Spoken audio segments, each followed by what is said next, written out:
I do think that in general, even if men are unpalatable in the way they appear to the world, it is excused. People may complain, people may push back, but they're still allowed to do it. You know what I thought of? The first thing that came to my mind was the dad bod. Okay, share. There's no mom bod. If you have a mom bod, they're going to sign you up for the mommy makeover. A diet, right? They're going to send you all this toxic weight loss stuff.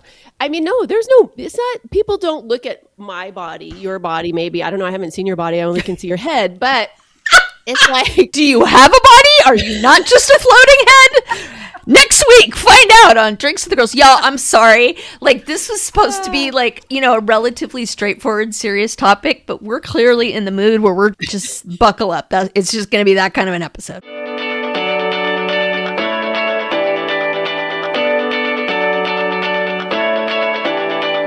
Welcome to Drinks with the Girls. Conversations for women over 40 around connection, change, and the power of female friendship. Living well with stories to tell. I'm Karen, and this is Lisa. We are moms and solopreneurs stepping into our own, diving into real conversations about things that matter to women in midlife. We're here to spill the tea on everything that affects women in their 40s and beyond. Topics like loss and grief, changing relationships, launching kids, menopause, and reinventing ourselves in midlife. We are here to tackle it all. Connect with us through a blend of our lived experiences, our friendship, the memory of our moms, plus a collection of real stories, honest conversations, and engaging interviews that will make women over 40 feel seen and remind them that they're not alone on this journey called life. Let's go. Welcome back to another episode of Drinks with the Girls. We are here tonight to talk to you about something that is kind of hard to talk about at this stage in life. We're going to talk about finding purpose and meaning in midlife. But before we get into it, we're going to tell you what we're drinking. And I found my glasses, at least. Oh, yeah, you can see me. I know. I was like, wait, I'm missing something. I need to find something. What is it? Oh, I know. Oh, my glasses. Yay. I'm a broken record, but I'm drinking my Pierre's Paloma I gotta try that. Hard seltzer. It's so good. If you like grapefruit flavor, it's very delicious and refreshing. And I hope I don't burn out before summer, because this is going to be my summer drink. I live me a grapefruit. So is it like, so what makes it a hard seltzer? Like is it like a kombucha kind of a thing, or? Hard seltzer with grapefruit. It's not a kombucha, no. But seltzers, I'm not a fan of seltzers per se. Yeah, I don't know. And it's sparkly.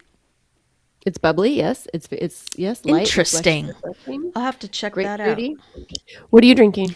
I'm going back to an old favorite, Sparkle Hops. Love it. I like the acai flavor a little bit better, but this one's good too. And I found a stash, and I was like, ooh, adaptogens, calm, chill, Calgon, yeah. Take me away. So today we're going to talk about some things, and I'm actually kind of excited about this episode because I've really been struggling with not so much the purpose, like what is my purpose now, but like the identity shifts. We're like shape-shifting throughout the years, right? I'm 57 and I feel like I've just shape-shifted so many times, and some good, some bad, but I really want to dive into that. I get it. I kind of samesies. I mean, I'm pretty clear on my purpose.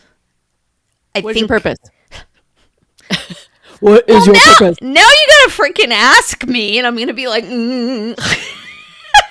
No, I mean, I know that I'm put on this earth to bring a little light and love in the world, and either big or small in some kind of way. I mean, I wake up every day and I'm like, if I can make someone laugh or smile or make somebody's life a little better, check. I have contributed to the bank of positivity in the world. And everything I do is from that. Now, that's not to say I wake up every day and I'm like little Mary Sunshine, puppies and unicorns like spilling out of my butt like water. Like, no. But I think that as long as I concentrate on, I would like to be an addition to the positive bank rather than concentrating on life sucks and everything's, because that's, let's face it, pretty damn easy to do these days. But if I can just think about like, okay, what's one thing that I can do that's positive? What's something I can do to uplift someone. I don't know, sit there and plan it. It's just like, that's kind of just what anchors me. And everything is kind of a variation of that, you know? Yeah, I like that. And I kind of feel the same at this point. Like when I was younger, I felt like purpose was like this thing that you have to aspire to. And it's really cool if your purpose is your job. Yep.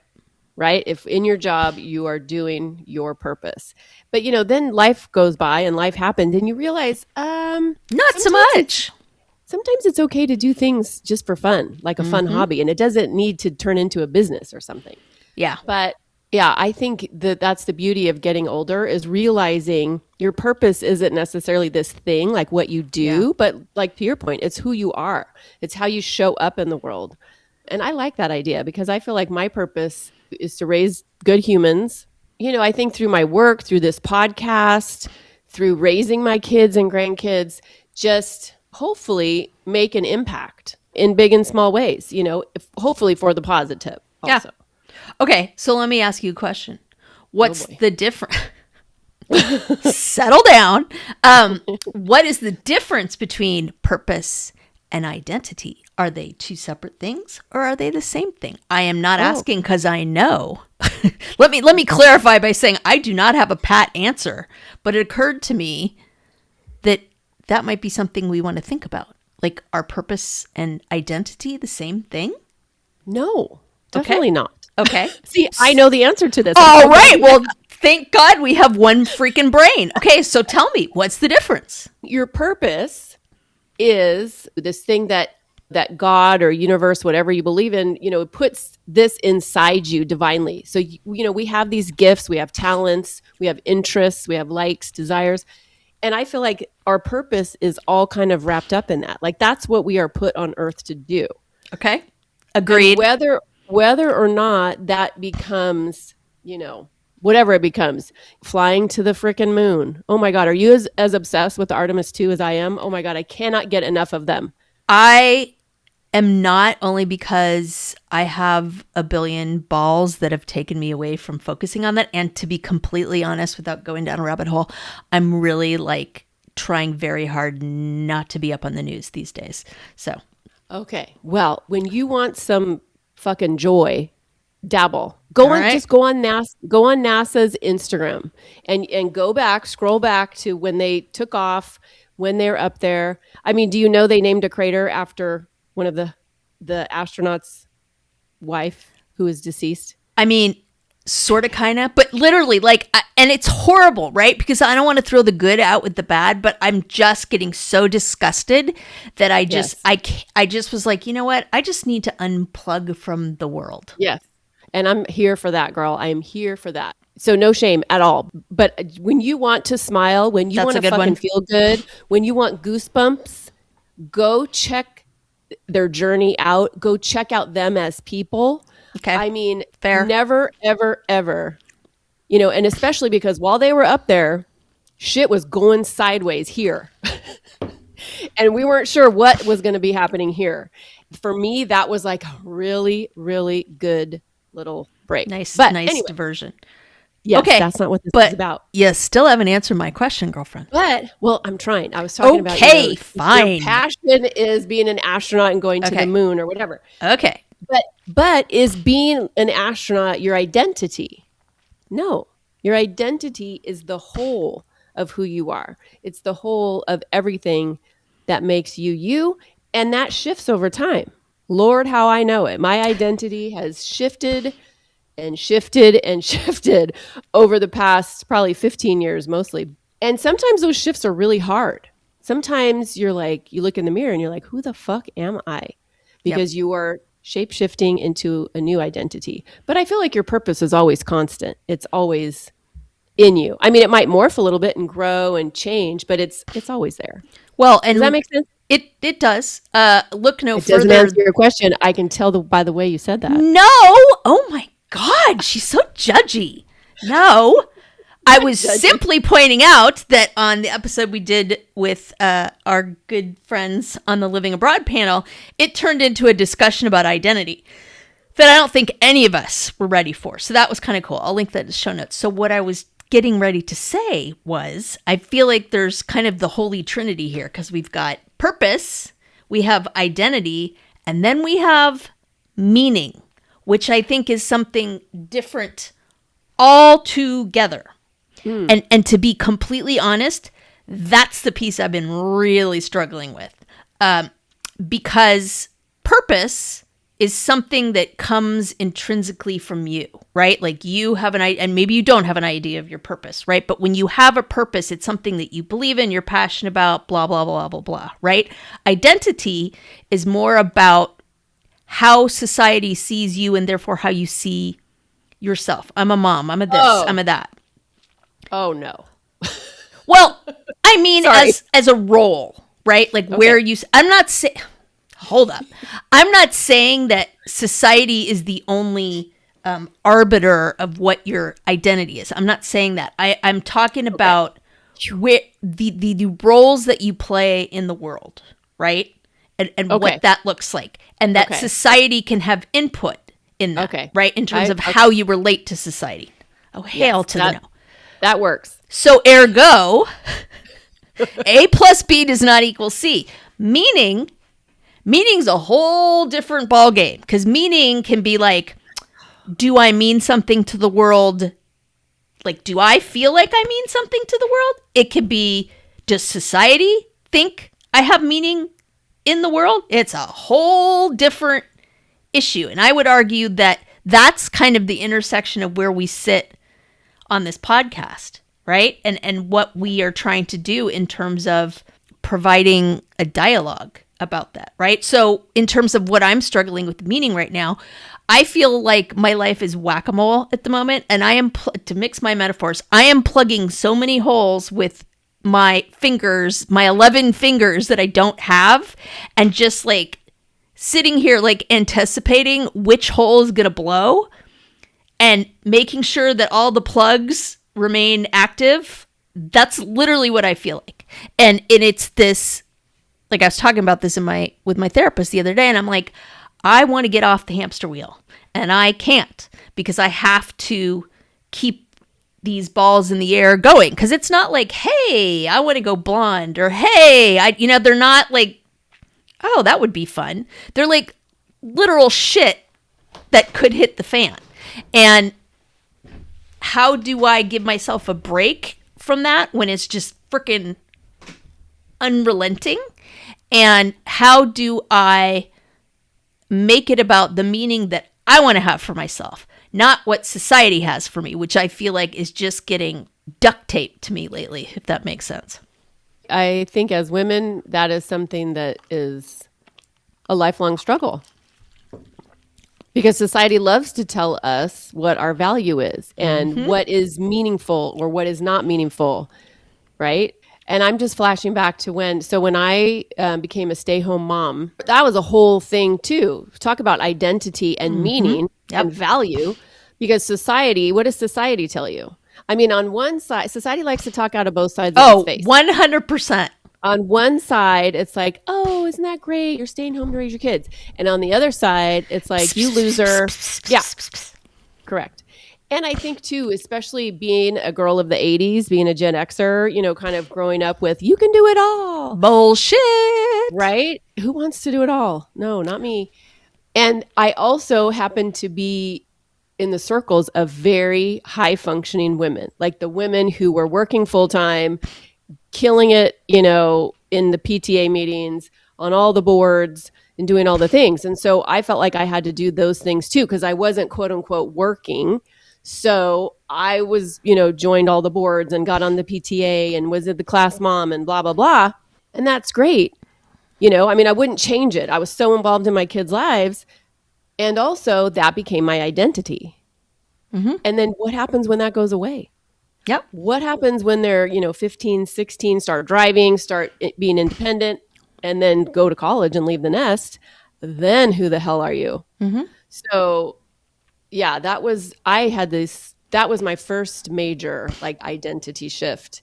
And the meaning piece, like I have no meaning. I have no value, because what am I contributing? 0 things. Yeah. Well, which is fucked up. I'd argue with that, but that's a whole other Well, topic. yes, but no, I mean 0 things in like, Yeah. quote unquote 0 things. Well, and here's a weird one for you, right? So shifting identities, and then there's me, who's going to be mom with someone pretty much within my orbit for the rest of my life. And don't get me wrong, I love that kid. I love him dearly. He cracks me up. He's such a sweet pea. I could just go on and on and on about what he's done. I mean, for both my kids, right? Any mom could. But the idea that identity will not shift. I will never have a truly empty nest. And what does that mean? Right? And I'm not like making a judgment call. I'm not saying like, oh, my life sucks or yay. It's just, it's different. Yeah, I'm flashing back also. Again, thanks for all the flashbacks. Oh, just, easier than taking acid. I don't know why I said that. I've never taken acid in my life. Anyways. Me neither. Yay, Mark safe from taking acid. Drinks to the girls. Drug-free podcast. Well, I wouldn't say drug-free, but acid-free. Hey, I was not the one that was imbibing the THC drink in that episode, whenever the hell that was. Oh my God, that was our We Do Not Care Club episode. I remember vividly. Okay, yes. but if I could just go on a tangent for a second, here's the hysterical part. That is our number 3 most downloaded episode and is probably on its way to being our most popular episode ever. I could go so many ways with that. So apparently what we've learned from that is we talk about influencers and famous things, and we drink THC drinks. So I don't know how we're going to top that, but there you go. People like me high, evidently. And clearly I was missing out. My name is Karen Shatafian, and I am a shameless coffee addict and empowerment coach for women, and my love language is authenticity. My mission is helping women unapologetically design a life they're in love with. Because what the hell are we waiting for? My website, KarenShatafian.com, has all my coaching packages and free offers like my Midlife Reclamation Guide. In it, you'll find tools to help you decide how to create the most inspired and empowered version of yourself and your life. You can find me on Facebook and Instagram talking about ways women can show up for themselves after decades of showing up for everyone else. Join me as we throw off the shackles and live our best freaking lives. See the show notes for all the details. Cheers!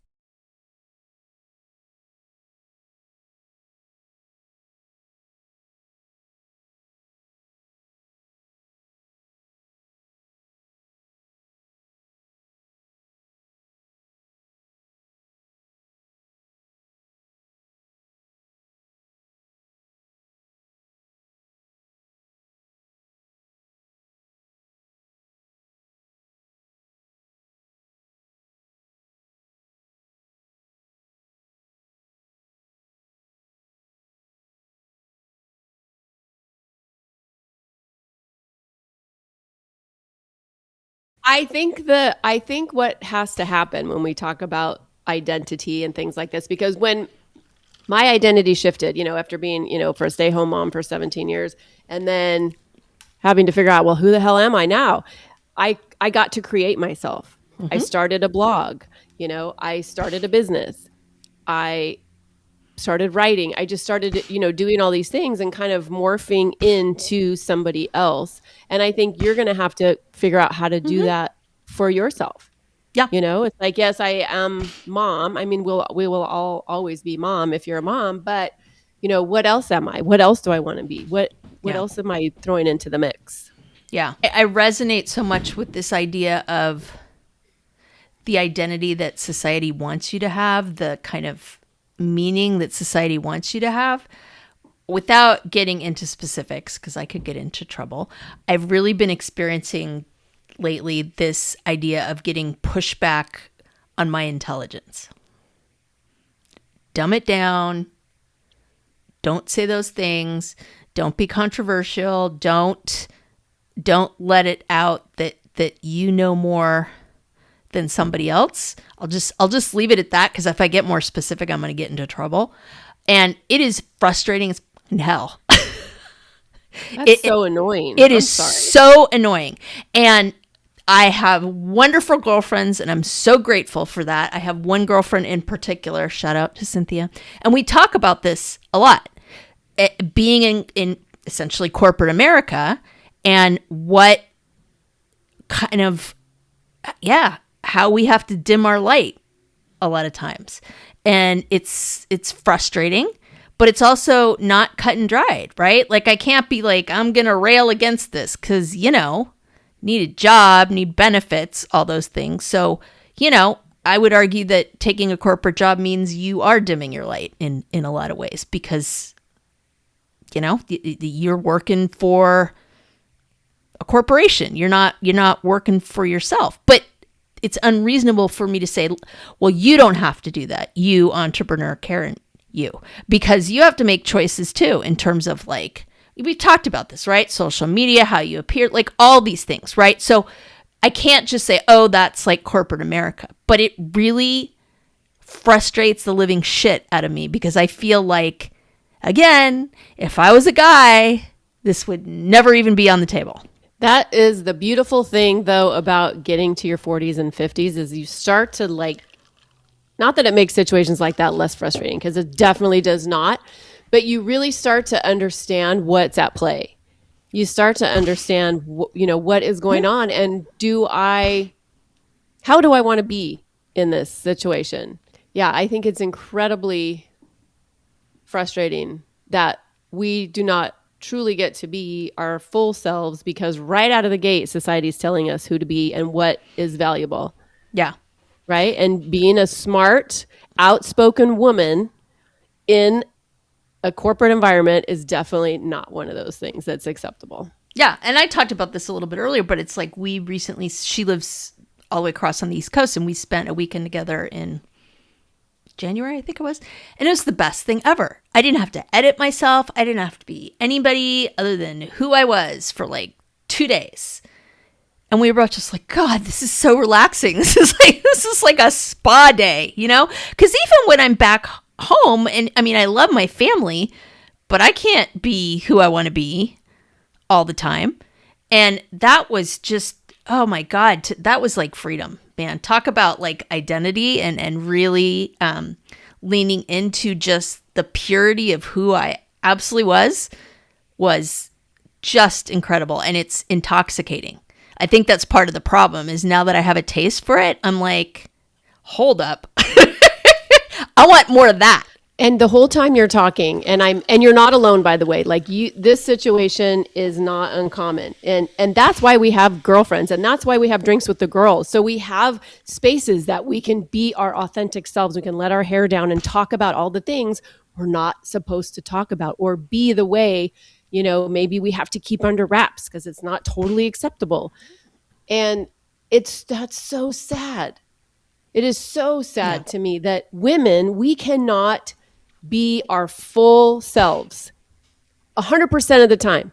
Yep. We're always having to monitor what we're wearing, what we're saying. Oops, did I say fuck too much? Yeah.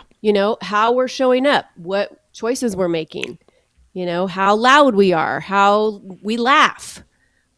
Like, it's ridiculous. Yeah. And it's so fucking sad. And it's interesting to me because, and Karen and I were having a conversation before we started recording about an episode that we're thinking about doing connected to the manosphere. I'm not even going to touch the depths of that right now. But I do think that in general, even if men are unpalatable in the way they appear to the world, it is excused. People may complain, people may push back, but they're still allowed to do it. You know what I thought of? I can think of so many things, but I'd love to know what you thought of. The first thing that came to my mind was the dad bod. Okay, share. There's no mom bod. If you have a mom bod, they're going to sign you up for the mommy makeover. A diet, right? They're going to send you, all this toxic weight loss stuff. I mean, no, it's not, people don't look at my body, your body, maybe. I don't know. I haven't seen your body. I only can see your head, but it's like, do you have a body? Are you not just a floating head? Next week, find out on Drinks with the Girls. Y'all, I'm sorry. Like, this was supposed to be like, a relatively straightforward, serious topic, but we're clearly in the mood where we're just going to like flirt with everything. So just buckle up. It's just going to be that kind of an episode. But seriously, have you ever seen a mom? Because you know what a dad bod is, right? Oh, They have yes. a belly. I'm aware. Yeah, okay. Nobody's toned or firm or any of that. They're just this cute, jolly dad, right? Santa Claus without the beard, white beard, and the suit. Yeah, maybe not quite Santa Claus, but on your way to Santa Claus. Santa Claus adjacent. Right. There is no mom bod, because if we have something that's close to a mom bod, that either means, we're aging, look out, or we don't fit into the toxic beauty standards of a size 2. Yeah, we won't even go down that rabbit hole. But anyway, that's just what I thought of first. There are tons of other. Many examples. Let's talk about relevance and how, as women, especially as we get older, society tells us we become more irrelevant. So this, Or to your your point, 15-year-old daughter tells you that you're irrelevant. Mom, you don't know anything. teenagers. That's a whole other topic. Anyways, I'm continue. so glad I don't have one right now. Girl, I am like, oh my God. It's not okay to Anyways. be raising teenagers when you're going through menopause. Like, some hormones are entering the building and some are exiting the building, and it is not a good intersection. Anyways, moving on. So, do you feel relevant at 57? Or are you 58? How old are you? I'm 57. That's an interesting question. Yes, but. Yes, I feel relevant, but I feel like I have to constantly fight to make myself relevant and fight so I am not othered. Like, no one's going to help me. No. It's all on me to be relevant and to prove that I am relevant and worth attention. And like, How do you don't be too, like, don't want too much attention. Don't want that. Right? So it's like that speech that America Ferrera gives in Barbie, right? Where she's like, and we have to be skinny, but not too skinny. Like, I mean, that's genius. But yeah, I mean, you're constantly like, when you talk about the shape shifting, like, okay, too much, too little, like, really? And I think, unfortunately, because it's not about the actual question, am I relevant? Like, of course I'm fucking relevant. I'm a human being taking up space in this earth. So yes, that makes me relevant. But I feel like as a woman, as a 57-year-old woman, I have to scream. And this is, I think like what you're talking about, the attention. But it's like, I have to say, here I am. I'm still here. Don't try to put me in a box. Don't try to call me, grandma, even though I am a grandma. But don't you give, it's like the word bitch. It's like, I love the word bitch, and I call my besties bitches. I call my daughter bitch. Sorry, I might get some shade for that, but it's just a term of endearment with the people I love. So, but you don't nobody else gets to call me bitch. Well, you could, Lisa, because we're but you, the like generic random person, you don't get to call me a bitch. Well, right? It's about, you get to choose Correct. what that word means. Yes. It's not, people don't have the choice to make it pejorative in reference to you. And the same goes with, am I relevant?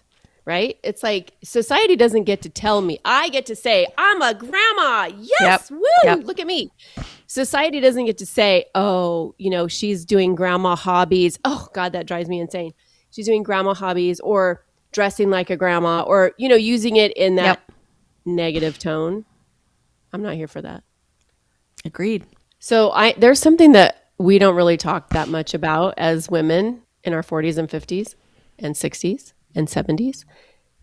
And that's the grief piece with all of this. Like, grieving the identities that we have grown out of, grieving the women that we used to be, grieving the way that our life maybe didn't turn out the way that we thought it would, or we're not the person that we thought we would be. And that grief is heavy. Grief is heavy no matter what. Well, and when I was talking about the whole dim my light thing, like, I don't know, maybe I'm at the anger stage in the grief piece of that one, Yeah, it's an interesting question, because it's like, quote unquote, grieving your 20-year-old body, right? But I wouldn't want to be 20 again. I don't know about you, but hell no, right? No. So it's like, I don't know how to explain myself. Help me. Well, I'm not sure what you're trying to say. I'm really, Come on now. like I like to do. My brain just always goes back like 10, 15, 20, 30 years. And I remember when we first moved here. So about 4 years ago, we first moved to Fallbrook, and I was still in the middle of traumatic experience because my stepmom had a stroke. She was bedridden. I moved down here to be a little closer to them, help my dad, help her, all of it.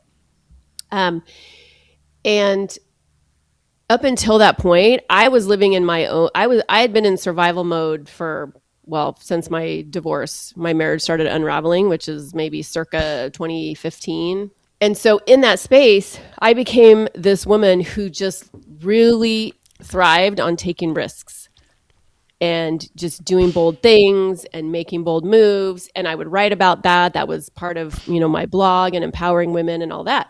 And then when I moved here, even though I was still kind of in the midst of some trauma, I really stepped into ease.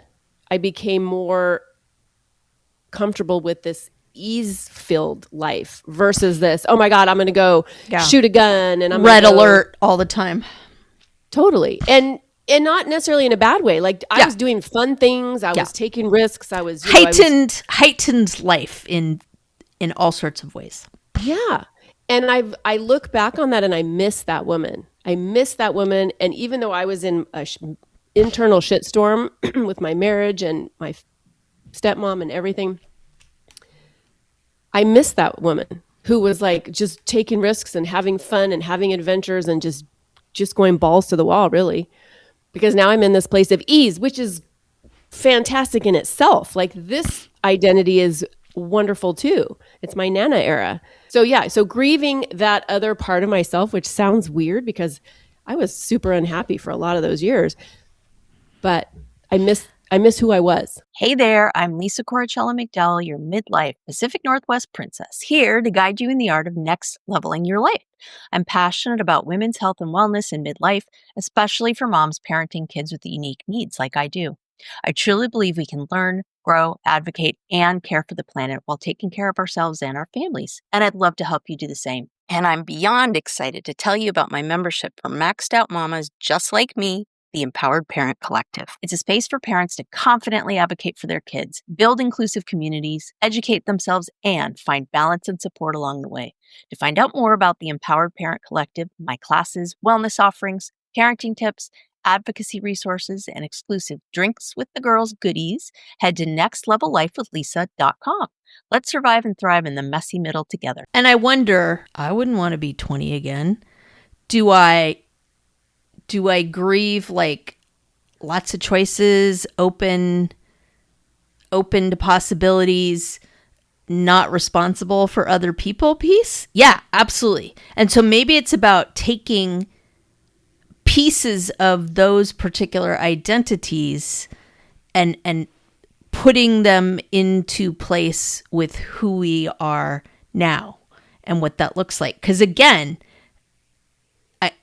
this is the only metaphor I can think of, but just like, you don't want to be 20 again. Like, I literally do not want to be 20 again. But there were pieces about that I missed that I would like to have more of now, if that makes sense.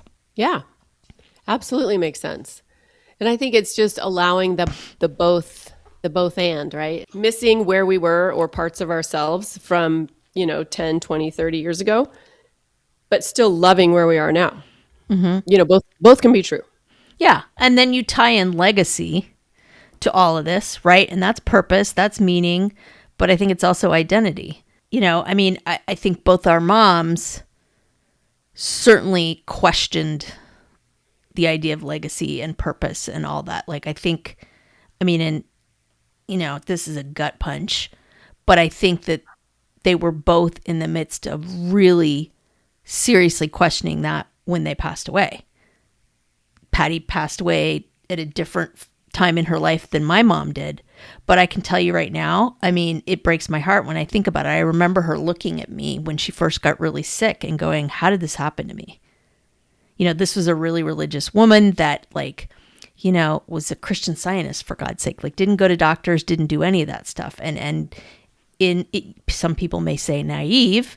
I don't know if I'd go that far, really trusting in kind of her belief system to see her through, and just feeling really betrayed by that because she died of this horrible set of diseases. And I think that it really knocked her for a loop. And I will always regret, anything related to death is difficult, but I think for her, that was a particularly painful piece at the end of her life, to feel like she was betrayed essentially by her beliefs. That part is, I don't like to think about that very much because that will take me not to a good place. And I'm sure your mom was, because you've talked about this, right? You've talked about she was at a point in her marriage where she just was like, oh, what, and then the cancer showed up.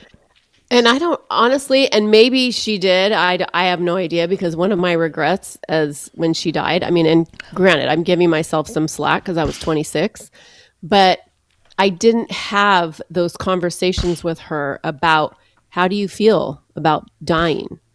What do we need to, let's talk about the real things. At 26, I was in denial myself that she was even dying. So yep. I regret that so deeply now, looking back as a 57-year-old woman, but I don't know that she had time to think about her legacy. She was 51. She got diagnosed at 48. And so I think she literally was in survival mode for those years. And I don't know, but her purpose in life was to be a teacher. Mm-hmm. That's undoubtedly. And she did it, and she did it well. And I know she got a lot of joy and pride from doing it well. And she did leave that was her legacy. And yeah, she was incredible. She was wildly unhappy, I know at the end of her life, which really fucking sucks. Yeah. And I think if you look at my mom, her purpose and meaning was this spiritual, peaceful kind of person that was the one that reached out to support other people that were going through stuff. It never occurred to her in a million years. We all thought she was the healthy one. I think about what was going on in her mind in terms of this idea. Yeah, that the legacy she thought she had. I can almost bet that she struggled with, oh gosh, I'm not leaving that legacy. And what does that mean? I don't think that's true. I think she touched a lot of people, and that identity of hers and who she was, I think a lot of people remember, just like the students that your mom had remember who she was. But I can see a world in which that was a deep-seated betrayal. And I know she went through those feelings. And I know she touched people because she touched me. Aww. And if you think about it, I didn't know her it's not like we were next door neighbors. Yep. She was one of my mom's dearest friends. But as I got older, I didn't have contact with her. I just knew my mom had contact with her. But literally, I'm getting goosebumps right now. But the communications that she and I did have in those last years, because of who she was, because she was this peaceful, wise woman who you just, you were in her presence and you're just like, whoa, I want some of that. Yep. And that's why I reached out to her about, when I was questioning everything, I reached out to her about Christian Scientists. Oh, I didn't know that. Christian Science. I did. Because I'm like, what? Yeah. I'm like, give me some of that. Yeah. Because I wasn't really raised. I was always just trying to figure out what I believed as far as my faith went. And then when my kids were growing up, we just dove into Christianity because that just made the most sense. But I think that, and I know you're probably going through this too, part of the grief process is this idea of mortality and what that means and all of that, right? And I think that when we have death in our life, it naturally brings up questions of legacy and purpose and all of that. I remember I went through this major period after my mom passed, the first 6 months. I don't know about you, but I was ready for the sadness. Like, I knew the sadness was coming. Like, and for me, that was grief, right? Like, I knew that was coming.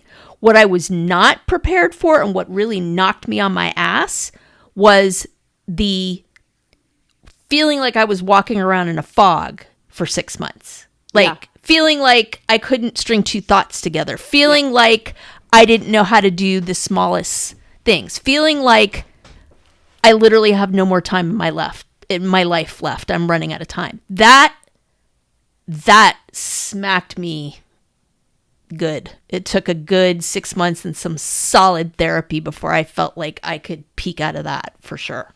Yeah, same. And I think, maybe because I didn't have therapy, but it took me like a year to even recognize myself at all once after my mom died. And then I compare it to, because, my dad just passed away at 85. And it just brings up all sorts of stuff. Like you said, mortality, legacy. And it's like, what really matters? Does any of it matter? Everybody has to figure that out for themselves. They have to figure out, well, what is my purpose? What is my meaning? Right? What is my relevance? How do I want to show up in this world? And does any of it fucking matter? Right? I remember, and I'm pretty sure this was accurate because I heard it quoted from multiple sources. So you remember David Cassidy, Partridge Family, like Heartthrob, all that. Yeah. Multiple sources, including interviews with his wife, reported that his last words were so much wasted time. And that has always struck me, right? Here's this guy that was famous, good looking, and like, that's like how he looks back on his life. And I mean, when you think about it, right, on your deathbed, nobody's going to be like, hey, you shopped at Kroger, or hey, you were a Dodgers fan. I mean, maybe they will, but it shows up for me in the worry, in the anxiety, in the what ifs and all that. And I know I'm going to look back and be like, girl, why did you spend so much time worrying about that? So for me, it's like I said, with my fingers in all these holes, trying to keep everything afloat. I'm really conscious of the fact that I cannot let that suck me under and be kind of the overriding theme in my life, because it's really easy to do that. And I've been there before. And so for me, the battle is really about keeping my sense of identity and keeping my purpose, and really being very insistent that I can close the door and get in my own space, metaphorically and physically, and be okay. And trying to preserve that, trying to really, with the self-talk, being like, okay, it's all right that people are telling you to dim your light. It sucks, but it's okay. Like, you're still you. You still matter. You still have purpose. You still have all of it. So for me, like, this is so relevant for what I'm dealing with right now. I don't know. I mean, I guess when you're in that situation, you just have to look at I don't even want to say the greater good, but you have to look at the bigger picture, right? It's like, you're not trying to go out and find another job. Yep. You're on the 20-yard line, and it's like, you just got to put up with the bullshit, I guess. Right? And that sucks. But I love how you said, it's like, okay, it's fine. They're asking me to do this. It doesn't mean this is who I am. Just because they're asking me to dim my light and be less than who I am, that is not me. And I love that you're able to recognize that. 23-year-old me, wouldn't have. Hell to the no. And that's what part of what I'm saying about the 20. Like, if I had been in this situation back then, first of all, I don't know if I would have even recognized it. And second of all, I would have been like in bed for weeks. Like, there's no doubt in my mind. Yeah. Yeah. So I think that's, let's just honor the beauty of age and the wisdom that comes with it. Right? Because we know who we are. You know who you are. I know who I am. And fuck society that tries to tell us, get back in this box. Well, and I think you bring up a point in terms of the wisdom of age, right? Like, I think part of that grief, I'm not sure that's the word I'd use at this point, but part of that letting go is about, well, maybe I'm not going to be this thing that I thought I was going to be when I was 20. Maybe I'm not going to be a rock star. Maybe I'm not, whatever that is, however fanciful or practical it is. Like, we all go through it, right? Life is not linear, but I'm okay. And I am happy with who I am, and really getting much better at separating this idea of identity and purpose and meaning from all the noise and the bullshit. And I don't think you can do that when you're 20. I just don't. I think it takes a while to, I really believe that, yeah, I mean, I feel like I'm a broken record, but I think I'm only staying sane now because I'm much firmer in my belief of that those three things are completely separate from what I'm experiencing in other ways. Now, there's days I wake up and it's not easy to do that, right? But I feel like I at least have it's like you were talking about on our trauma episode when you're like the self-talk piece, right? Like you got a text, you were like having a panic attack and you had to literally sit there and be like, you're safe, you're okay, you're this, you're that. Like, there was none of that in my 20s and 30s. None of the talking myself off the ledge. It was pedal to the metal, like, feel the feelings. And I would have been like, had I got that text in my 20s or even my 30s, it would have been, I'm wrong, I'm bad, something's wrong with me, why can't I get this shit together? Instead of, no, this is, you're safe, you're fine, you will handle this, it will work out, and it doesn't mean anything about you or your value. My old boss used to talk about this idea of, like, it was really important to protect us as a team, and he was really good at that. And he used to talk about I love that. Yeah, he's like, my job is to take up the drawbridge and put the alligators in the moat. And we're in the castle. Yes, I know, isn't it? Like, you guys are in the castle and I am in front of the drawbridge, and I'm going to keep adding alligators to the moat to keep everybody out, right? And I remember, a couple weeks ago, I was like, oh, hey, can you do this thing? You're like, and the words you used were, well, I'm up to my ass in alligators. And I like flashed back on that. And I thought, God, that's such a good metaphor, right? The world definitely feels like alligators, both surrounding you, but also protecting you. Like, you have to be in this bubble. It doesn't mean you're not like looking out from the castle and seeing what's around you. But it does mean you're going to be damn careful about who you put that drawbridge down for and let in. Absolutely. Oh my God. I love that visual. Isn't that awesome? Yeah. He used to say that all the time when we're like, yes, thank you. That is so cool. And isn't that what you want in anybody in your life, whether it's your boss, your partner, your bestie, it's like, yep, I'm going to draw up the drawbridge. When we need to stay safe and we need to keep out the bad guys, I'm bringing that sucker up. Yeah. Yeah, and just being more confident in your ability to do that. Okay, quick pause. Have we talked about the Pod Squad lately? Oh, the Pod Squad. You mean our email list /VIP lounge /digital wine club? Exactly. So listeners, if you're not on it yet, you're basically making life harder for yourself when it comes to podcasts.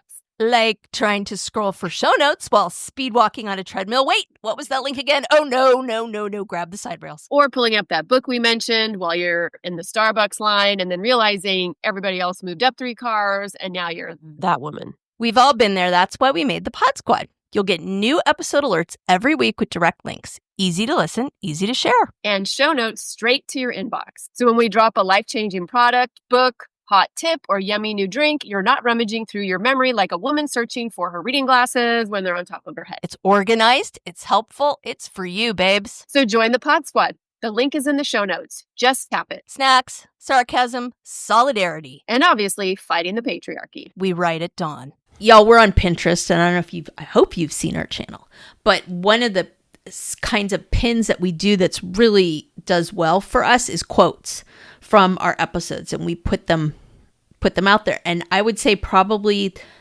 the most popular one we've had was from the episode we did with my friend Amy Barber Brigant, who talked about being a breast cancer survivor. And the quote on that pin is, if you're going to lose your hair through, I'm paraphrasing, through chemo, shave it off. And it's this idea of, no, you don't get to decide when I lose my hair. I get to decide when I lose my hair. And I mean, I loved that when she said that, but it's also so apt for kind of this discussion that we're having, right? You do have a voice, and you do have a choice, and you do have a say, right? It may not be in the way that you think it is, or it may be a little different, but you can pull up the drawbridge or put it down depending on what you want to do. And they don't have to take a piece of your soul. And I think it's important that you do have a say. Totally. I mean, I think it's, and that's the difference between us now and us 30 years ago. Yeah. It's like, or at least me, I'll speak for me. Having a say was difficult for me at the time because I didn't feel like I could make waves. I didn't feel like I was supposed to be contrary. I didn't feel like I was supposed to have a debate or a conflict with anybody. Right. And that was kind of what that trauma episode was about. It's like, I learned that conflict was bad and that you avoided it at all costs. So when I got that text that was going to end up in a potential conflict, my body freaked out. And I think, learning that we have a say and learning that over time, we build our identity, and our purpose gets to morph and grow with us. Our meaning gets to evolve and change over time, right? I just think it's incredible to just welcome in almost like the new versions of ourselves. Yeah. I definitely think when you're younger, life happens to you a lot. Mm-hmm. Yeah. And when you're older, you can see the agency in situations like that more. You are able to kind of save back a piece or most of yourself and just function in whatever, I mean, like it sucks, but function in situations like that when you need to be like, okay, so I'm putting on a mask for this, for whatever reason, right? Which is, it sounds awful, but there's certain situations where you have to do that, right? And as long as it's you, like you're putting the drawbridge down, you're putting the mask on, you're like, I am doing this because, I need to protect myself and get through this situation that I need to be in. It's when somebody else is trying to continue my metaphor, crash the castle or make you have the mask or whatever. That's when it gets shady, right? But I think when you're 20 and you're 30, like you don't know. I mean, yeah, you feel like you have some agency. You can work hard. You can, whatever, do what you needed to go to, to get where you want. But I do think you do feel much more subject to the whims of fate. Oh, absolutely. But I have to say, like, I look at my daughter now, she's 27, versus me at maybe not 27. I would like to think I was a little more evolved than 23, but like, she doesn't put up with bullshit. And so I'm watching her date right now. So she's on the dating app. Actually, she may be off now. She gets on it and then she gets fed up with it and then she gets off it and then she gets back on. But she had a relationship for 3 years that was it showed her everything she does not want. It made her feel every way she does not want to feel in her partnership. And so that was great learning experience for her. So now every man that comes into her, existence, she has all this information and she's really good at once she sees a red flag, she's out. She's like, I am not waiting around for them to get better, for them to figure it out. I'm not looking at their potential. It's like if there's a red flag, she's out. Yeah. And it's like, that's just, as a mom, it just makes me happy. And I like to think she's a little better off, a little further along than I was at the time. Yeah.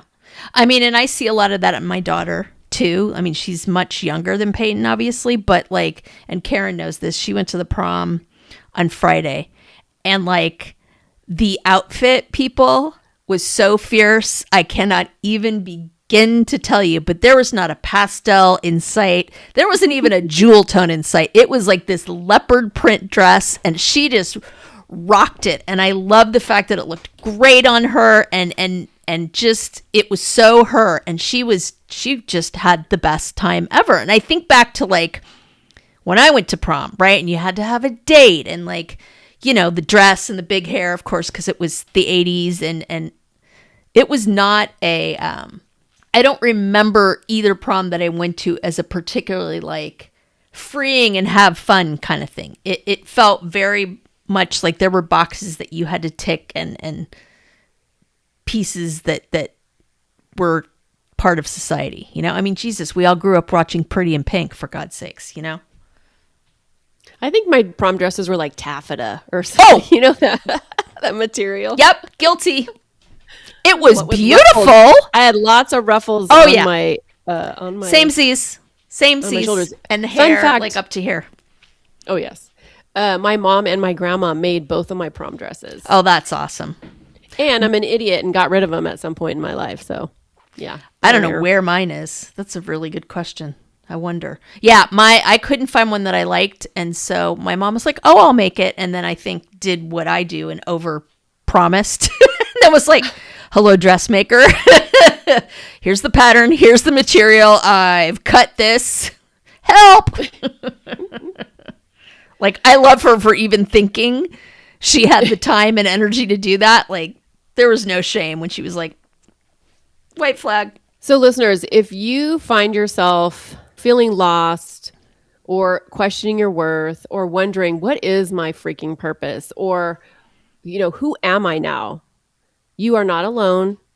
It's part of it. It's part of the transitions that we all go through, and nothing is wrong with you. You're not broken.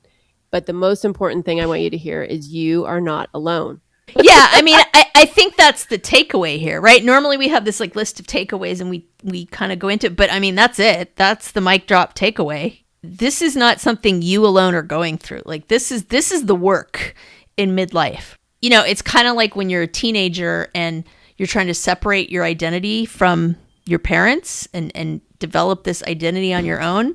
It's a similar thing, right? You are separating your identity from all the stuff that society says and figuring that out for yourself. I mean, it is very much like it is when you're a teenager, just with a different twist, right? And you get to write your story. You know, I think that's also a big takeaway that I'd like to talk about. It's like, you don't have to prove yourself to anybody. The end. Yeah. And this actually might be the first time in your life where your purpose gets to be just about you. Yes, exactly. You know, you're not so much taking care of people anymore. And I know we love to take care of our people. And a lot of us, our identity is really baked in to taking care of other people. Yep. And I know it's hard when our people grow up and move away. This is how I feel. Yes, I am a grandma. My grandson is going to be born next month. My son's son. So this is very exciting. And, you know, we do have other grandkids, but I don't want to just be a grandma. Like, I'm not just Nana. I have so many other things I want to be. So yes, do I dive into my role as Nana? Absolutely. Is that the only part of me that is valuable? No, definitely not. So I just think, you know, look at this time in your life as the time that you get to decide, who do I want to be? What do I want to focus my energies on? How do I want to spend my time? And who do I want to spend it with? And you get to decide, what do you want your next chapter to look like? Mm-hmm. Yeah. And I think to take it back to the David Cassidy thing about, so much wasted time, it's like, you get to be purposeful about that now, which is a gift, you know? We do waste so much time on bullshit. Gosh, so much. But we can't help it. We're human, you know, and that's the thing. And it's not until you get to that point where David Cassidy was and you realize, why did I do that? Yeah. Yeah. But I think it's part of it. Yeah. And I think that's the message, right? Like with what I'm going through right now, it's just, I am really trying to consciously, like I said, I've really abused this metaphor today, but I think it's a good one. I am just consciously trying to pull up the drawbridge and get in my own head, my own space, my own life purposefully when I need to. And I'm trying to be much better at like, that's this, it's not me.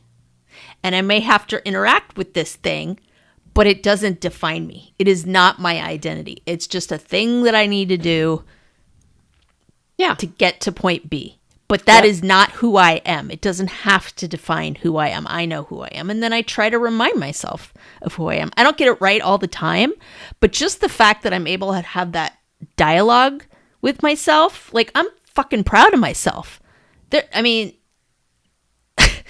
a lot of crap going on in my life, and the fact that I'm at a point where I can at least touch base with what's important, what's real, like, hell yeah. I'm really fucking proud of myself with everything else that's going on. And I won't always be good at that, but just the fact that I can do it, I think is a big deal, Absolutely. It's just, we don't have to prove anything. There's nothing to prove because we're just owning who we are and who we decide we want to be. And nobody else gets a say. Nope. Just us. Nope. And I want to say something really quick before we end because I'm really excited about it and I haven't really talked about it anywhere. Woo, but I started a Substack. I saw that. It's so cool. On my list. I finally started a Substack and it's called the Reclamation Lounge, which is also the name of my free Facebook group. But I decided to keep it that name because, and this episode just proves this point, but it's like when we get into our 40s and 50s and 60s, we have so much reclaiming to do. Yeah. Like we have so much we have to bring back to ourselves. Yeah. So Substack, Reclamation Lounge, check it out. It'll be in the show notes. So speaking of show notes, head to drinkswiththegirlspodcast.com for that and more. You'll have actually our links for everything. And actually, Karen, you need to send me that link because I'll put it on the contact information on the website as well to send people to. But yeah, that's all things podcast. You can join our pod squad where you get all the episodes, links to current episodes that we're doing, some of the reviews that we've had. Hey, and that's the other thing. If y'all haven't stopped by on Apple Podcasts and left us a 5-star review, please do so. I think it's a little hard sometimes to figure it out, but you basically just, if you're on Apple Podcasts, you just scroll down where you see the reviews, just keep scrolling till you hit the bottom, and then there's like, hey, do you want to write a review? And just to be clear, 5 is good. 1 is not. So just make sure, give us your honest review. We hope it's 5 stars, but just make sure if you're trying to give us a 5-star review that you actually do that. And it helps us get noticed more, jacks the algorithm, all that happy stuff. Yes. Give us those stars. So thank you for joining us. And let's just sign off by saying cheers. Cheers.